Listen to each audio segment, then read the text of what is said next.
তো hey guys, good morning. কেমন আছো সবাই? আশা করি সবাই খুব ভালো আছো। আমারও পায়ে ব্যথাটা আছে, তা সত্ত্বেও সমুদ্রকে স্কুল থেকে আনতে আসতে হলো। সকালে ওর পাপা অফিস যাওয়ার সময় দিয়ে গেছে ওকে স্কুলে। তো এখন বেজে গেছে প্রায় 12:30। আর আমি এখন আনতে চলে এসেছি। এই যে সমুদ্র বেরিয়ে গেছে, প্রায় 1 মাস পর স্কুলে এলো। ওর খুব মজা, হাসি হাসি মুখটা নিয়ে বাড়ি যাচ্ছি এখন। চলো।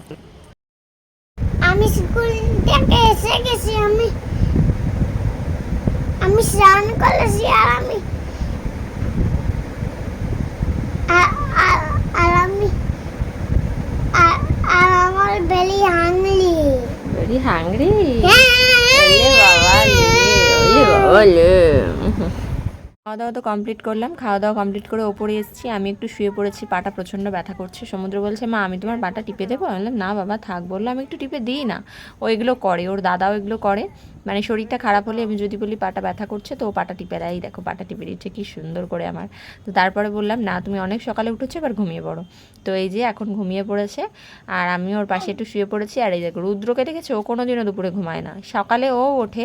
এখন রুদ্র স্কুল খোলেনি, রুদ্র স্কুল খুলবে সোমবার থেকে। তো সেই কারণে রুদ্র এখন টং টং করে সারা দুপুর বা গোটা বাড়িময় ঘুরে বেড়াবে ভূতের মতো।